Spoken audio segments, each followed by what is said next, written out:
So, picture this. You're 17 years old. Your family just made millions in railroads, or steel, or some other appropriately industrial fortune. And instead of, say, going to college or traveling the world or literally anything fun, your parents ship you off to Switzerland to learn how to sit properly. Not kidding, that was a thing. Welcome to the world of finishing schools, institutions specifically designed to take wealthy young women and polish them into the kind of wives that powerful men wanted to show off at dinner parties. Think of it as charm school meets corporate training, except instead of learning PowerPoint, you're learning how to exit a carriage without showing your ankles. And here's the truly wild part. These schools weren't just about learning to curtsy and pour tea. They were strategic weapons in the social warfare of the Gilded Age. Because in a world where marriages were basically business mergers with fancy dresses, knowing which fork to use wasn't just etiquette, it was currency. Tonight, we're diving into the surprisingly complex world of finishing schools. The curriculum that taught women to be decorative but influential. The institutions that promised to transform nouveau riche daughters into old money sophisticates.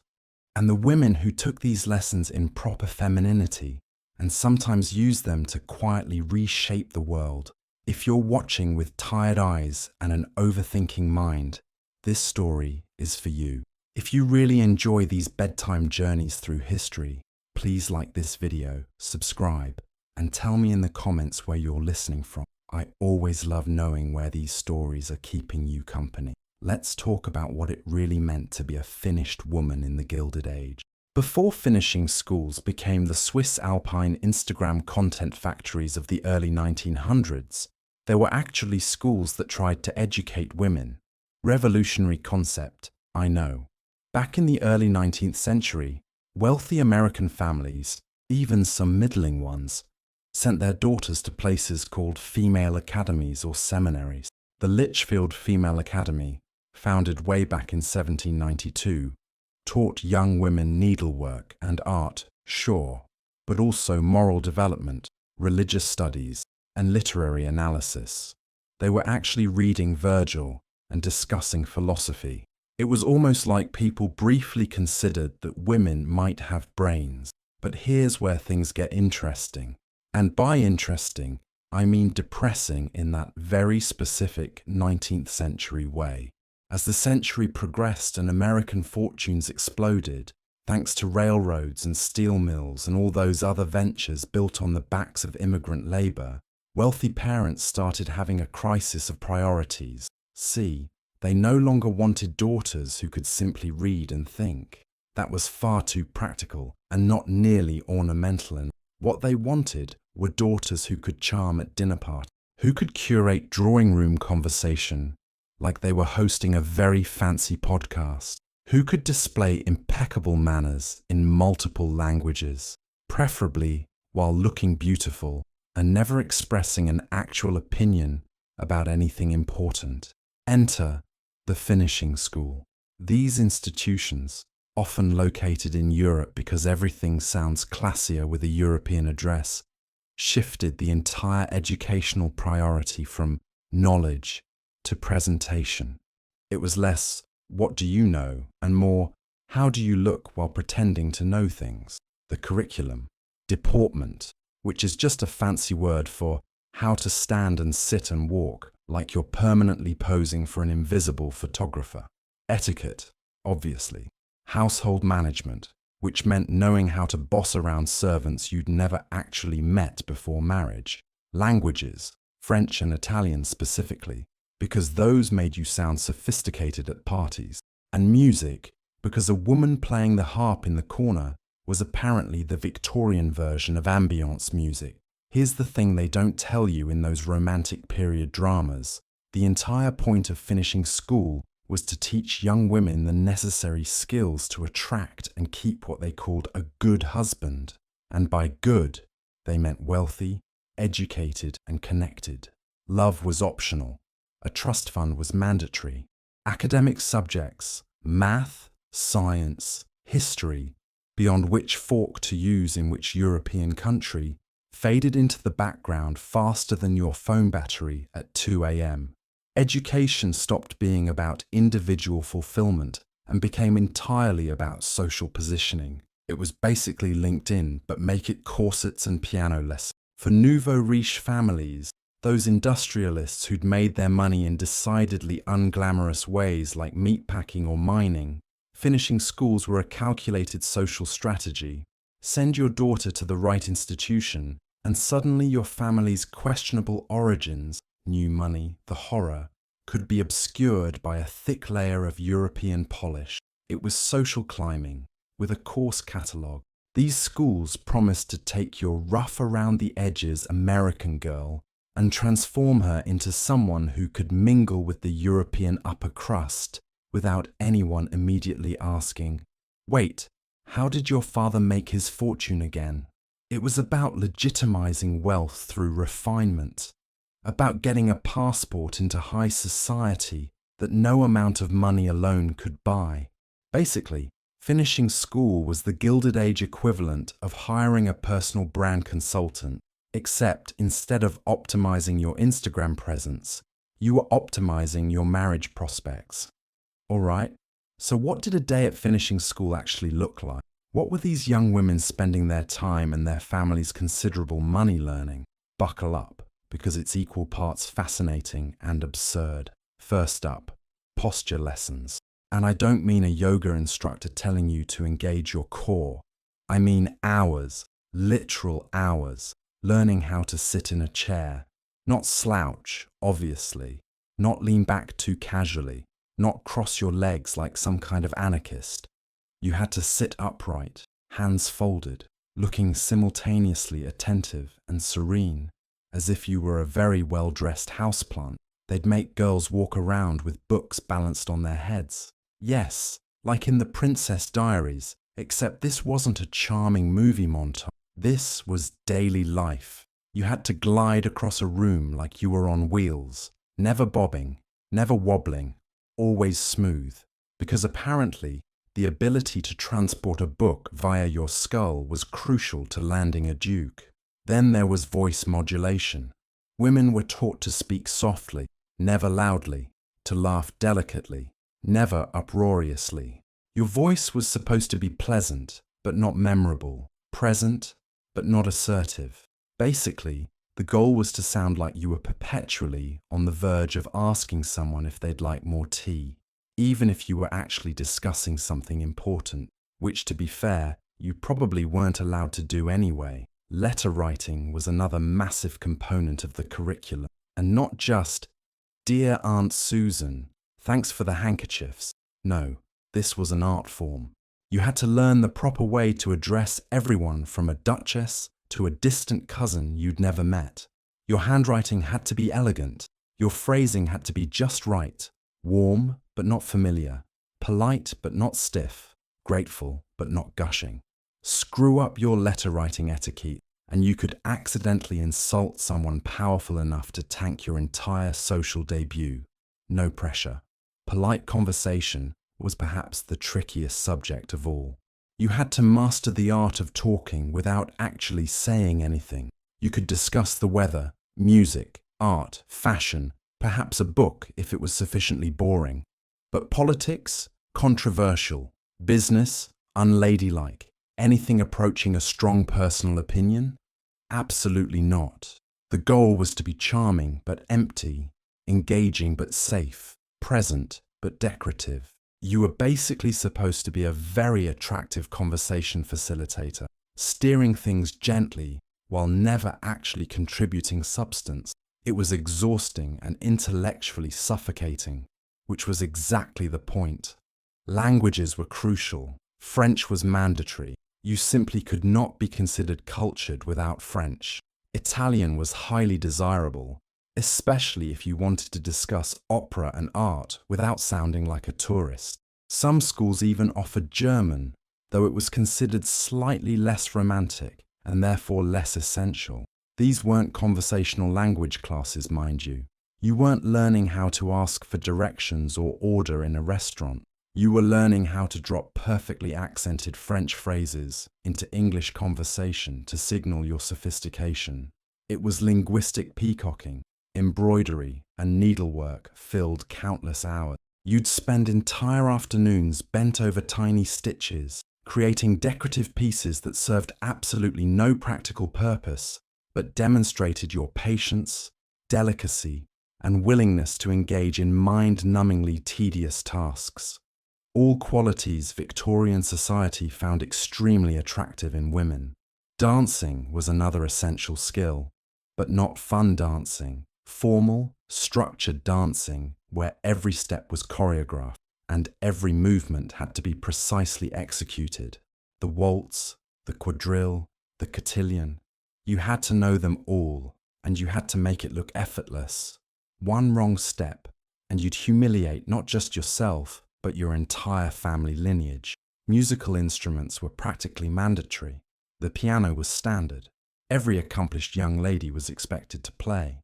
The harp was considered particularly, probably because it was large and impractical, and required you to sit in a very specific, photogenic way. Singing was acceptable, but only if your voice was pleasant and you stuck to appropriate songs, nothing too passionate or emotional. Remember, decorative, not disruptive. Perhaps the most surreal part of the curriculum was what they called deportment. Literal instruction manuals for existing as a woman in society. These books would tell you things like how to sit. We covered this, but apparently it needed an entire manual. How to exit a carriage gracefully without showing your ankles, or God forbid, stumbling. How to hold your fan. There was an entire language of fan movement. Snap it shut for annoyance. Flutter it slowly for flirtation. Hide behind it for bashfulness. How to refuse a marriage proposal with dignity, because apparently even rejection had to be performed correctly, lest you damage the rejected suitor's ego or your own reputation. And perhaps most bizarrely, how to faint properly. Yes, fainting was considered such a common feminine occurrence that there were actually instructions for doing it decoratively, making sure you crumpled gracefully rather than face planting into the nearest piece of furniture. I wish I were making this up. Schools like Miss Porter's in Connecticut, founded in 1843, became famous for producing graduates who embodied these qualities perfectly. They emphasized charm, grace, loyalty, and stoicism, basically teaching young women to become human emotional support systems who never, ever showed cracks in public. Miss Porter's alumni included women like Jacqueline Kennedy, who decades later would perfectly embody that same trained composure, grieving her assassinated husband with a poise so complete it seemed almost inhuman. That wasn't natural. That was training. But here's what's truly wild. These schools weren't cheap. Families were paying the equivalent of tens of thousands of dollars in today's money to have their daughters taught how to be decorative. It was a massive investment in a very specific kind of future, one where your daughter's primary value was her ability to attract and maintain a wealthy husband, who would then support her in the lifestyle she'd been meticulously trained to. It was like paying for college, except instead of getting a degree in engineering or medicine, you got a diploma in advanced marriageability. Now, here's where the story gets slightly less depressing. Not every finishing school was purely about making human decorations. Some institutions, though definitely the minority, actually tried to sneak in real education alongside all the curtsying and embroidery. Revolutionary, I know. Schools like Miss Dana's in Morristown, New Jersey, provided what they called classical instruction, which meant that in addition to learning how to pour tea without making a sound, you might also study philosophy, history, literature that wasn't just romantic poetry, and occasionally even limited science. These schools prepared young women for places like Vassar College, one of the Seven Sisters schools that actually took women's education seriously. They taught math, real math, not just how to calculate household budgets. They taught languages for actual communication, not just social signaling. They encouraged critical thinking, which was basically heresy in the world of traditional finishing schools. But, And this is a big but. Even at these more progressive institutions, there was still a massive undercurrent of, but let's not get too educated. Because the unspoken reality was that no matter how smart you were, no matter how much philosophy or history you studied, your future was still assumed to be in the parlour, not Parliament, in the drawing room, not the boardroom. You could read Plato, sure, but don't get any ideas about actually applying his theories to real-world politics or philosophy. That would be unfeminine. You could absolutely study history, but remember that history was made by men, and your role was to create a comfortable domestic environment where future history-making men could be raised. It was education with a ceiling, knowledge with an expiration date. Still, for young women who actually wanted to learn, and there were plenty of them, these more academic finishing schools were a compromise. They were a way to get something approaching a real education while still maintaining social respectability. You could be smart, as long as you were also charming. You could be educated, as long as you didn't threaten anyone with your education. Some girls actually used these schools as launching pads for more. They'd go to a progressive finishing school, then push to attend one of the Seven Sisters colleges, then maybe, if they were very lucky and very stubborn, actually use their education for something beyond hosting dinner parties. But the path was narrow, and the expectations were crushing. Even women who managed to get a real education often found themselves funneled right back into traditional roles, because that's what society expected and demanded. Education was tolerated, but only if it made you a better wife and mother, not if it made you want to be something else entirely. By the early 1900s, if you really wanted to signal that your family had arrived, you didn't send your daughter to a finishing school in America or even England. You sent her to Switzerland. Switzerland had become the absolute pinnacle of elite finishing school culture. And honestly, from a branding perspective, it was genius. Picturesque alpine surroundings, check. Multiple languages spoken everywhere, check. A neutral country that attracted wealthy families from every corner of the globe, check. It was basically the luxury vacation destination meets intensive social training boot camp. Families from Britain, America, Russia, and beyond all sent their daughters to Swiss finishing schools, and the competition to get into the best ones was fiercer than any modern college admissions process. The Institute Villa Pierrefeu, yes, that's its actual name, and yes, it sounds like a luxury spa, was one of the most prestigious finishing schools in the entire world. Getting your daughter into Villa Pierrefeu was like getting her into Harvard, except instead of learning economics, she'd be learning international etiquette and how to manage a household full of servants she'd never actually met. The curriculum at places like Villa Pierrefeu went beyond basic American finishing school.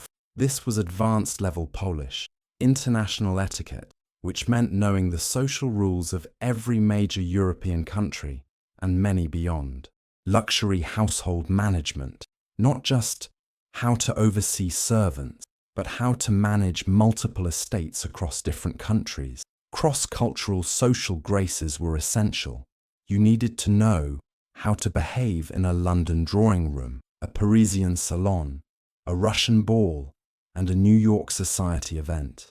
Each had different rules, different expectations, different unspoken hierarchies. Screw up, and you'd embarrass not just yourself, but your entire family across multiple continents. Students were immersed in languages: French, Italian, German, sometimes English if you were coming from a non-English speaking country. They studied music and fine arts, but at a level that went beyond can play piano adequately to can discuss the finer points of Impressionism with a Parisian art dealer.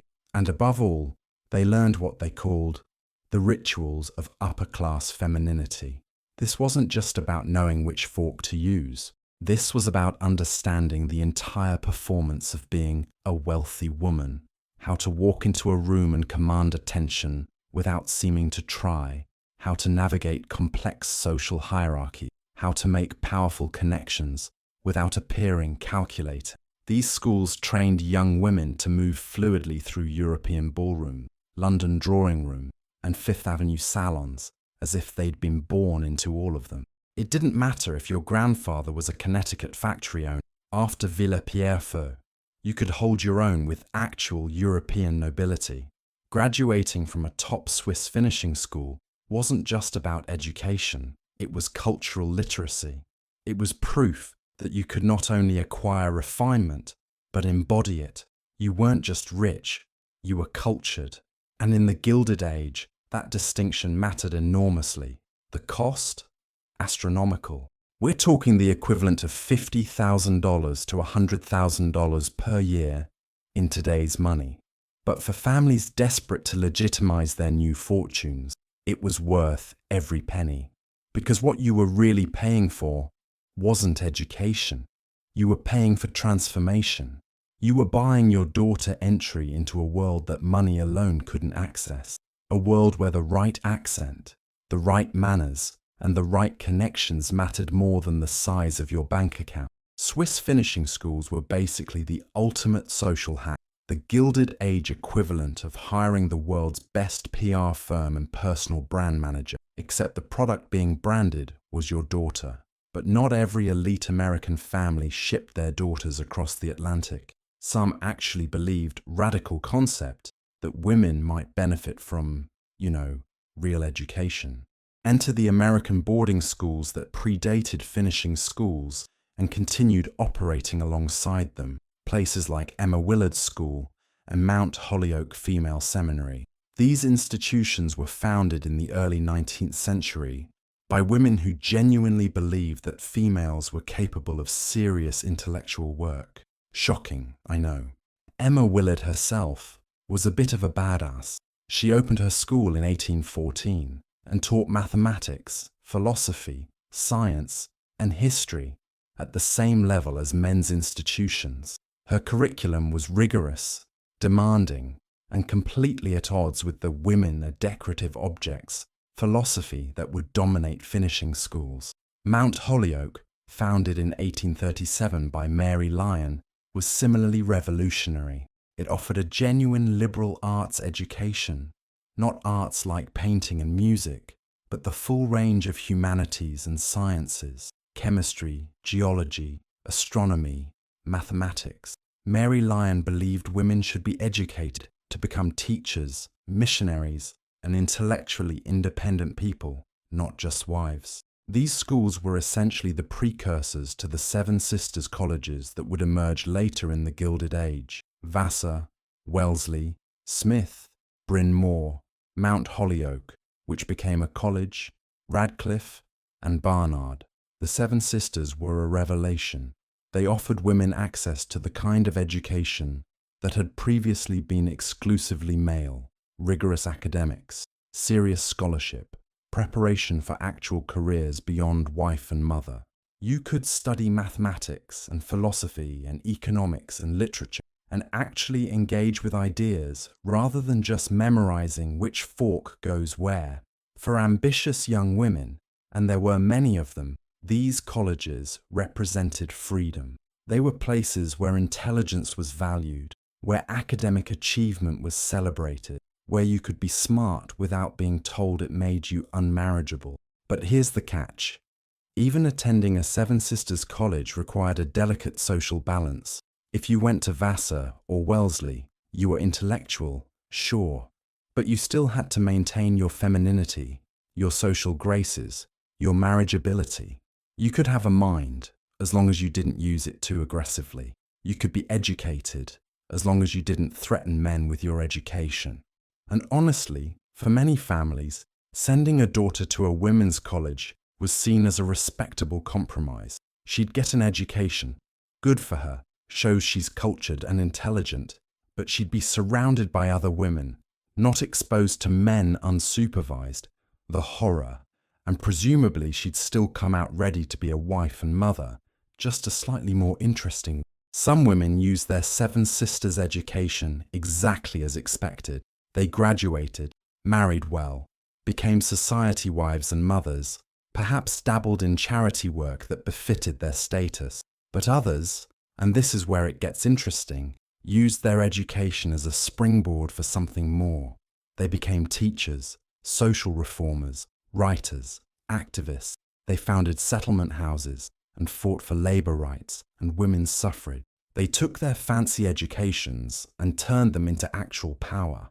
Women like Jane Addams, Rockford Female Seminary, close enough to a Seven Sister, who founded Hull House and became one of the most influential social reformers in American history, or M. Carey Thomas, who became president of Bryn Mawr and transformed it into one of the most academically rigorous institutions in the country. These women weaponized their education in ways their families probably never intended. They proved that finishing didn't have to mean diminishing, but they were the exceptions, not the rule. For every woman who used her education to change the world, there were dozens more who used it primarily to become more interesting dinner party hosts. And that wasn't necessarily their fault. Society wasn't exactly offering them alternative paths. The tension between intellectual ambition and social expectation was real, constant, and exhausting. You could be educated but not too educated, smart but not intimidating, accomplished but still primarily focused on marriage and family. It was like being given a map and a destination, but being told you couldn't actually travel there. You could only admire the route from a distance. So here's the thing about finishing schools. They were simultaneously crucial and ridiculous, empowering and limiting, strategic and absurd. Let me explain. In the Gilded Age, marriage wasn't primarily about love. Shocking, I know. It was business. It was politics. It was an investment strategy. Two families merging their fortunes, their connections, their social standing. The actual couple involved? Sure, they mattered, but mostly as the human vehicles for this transaction. And in this context, a young woman's training absolutely mattered. A wife who couldn't navigate elite society could sink her husband's career, embarrass the family, and close doors that should have stayed open. But a wife who was charming, elegant, socially savvy, she could be an enormous asset. She could forge alliances, smooth over conflict, create opportunities. She could make her husband look good, which in turn made the whole family look good. So finishing schools weren't just about making girls pretty and polite. They were about creating what we'd now call soft power. These schools taught young women how to hold court, literally, how to host a dinner party that would be talked about for weeks, how to make influential people feel welcomed and important, how to navigate social hierarchies with the precision of a chess grandmaster, how to build networks that could be leveraged for business, politics, or social advancement. They taught women how to wield power quietly but effectively, and some graduates absolutely used these skills. They became philanthropic leaders who shaped social policy. They influenced their husbands' business decisions. They funded social reforms and educational initiatives. They hosted salons where artists, intellectuals, and politicians mingled, and ideas were exchanged. Women like Alva Vanderbilt, who used her social influence to force open doors for women's suffrage, or Abby Aldrich Rockefeller, who leveraged her position to become one of the most important art patrons in American history, helping to found the Museum of Modern Art. These women took the training in grace, charm, and social navigation and turned it into actual influence. They proved that finished didn't have to mean powerless. But, and this is a massive but, finishing schools were also the target of enormous criticism. Progressive reformers saw them as symbols of everything wrong with women's education. They were frivolous, intellectually empty, focused on appearance over substance. They taught girls to be decorative rather than thoughtful, charming rather than capable. Critics mocked them as vehicles for social climbing, tools for nouveau riche families to buy their way into respectability through expensive polish. They weren't wrong. That's exactly what many families used them for. The schools embodied all the worst aspects of Gilded Age society: the obsession with appearance over reality, the the reduction of women to marriageable assets, the equation of wealth with worth. And yet defenders insisted that finishing schools prepared women for the reality they'd actually face. Like it or not, elite women's power came from their social skills, not their academic credentials. A woman with a philosophy degree might be intellectually fulfilled, but a woman who could charm a ballroom full of influential people could actually change things. It was a depressing argument, but not entirely wrong. The truth, as always, was complicated. Finishing schools were both empowering and limiting. They gave women tools for influence, while simultaneously restricting what kind of influence was acceptable. They opened doors, while firmly closing others. Some women took their finishing school training and used it brilliantly. Others felt suffocated, trapped in a life of performance and propriety. Most fell somewhere in between, making the best of a system that gave them a very narrow path to power.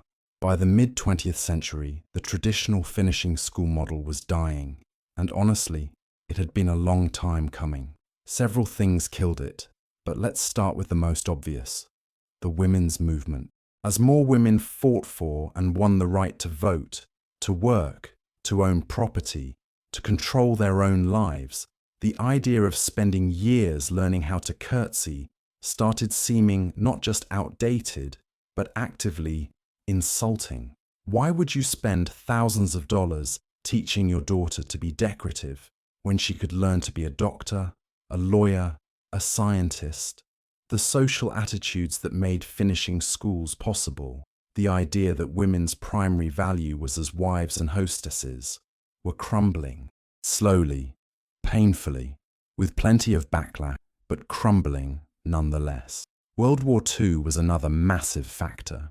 When men went off to war, women flooded into the workforce, taking jobs in factories, offices, and government positions. They proved, as if it needed proving, that they were perfectly capable of doing men's work.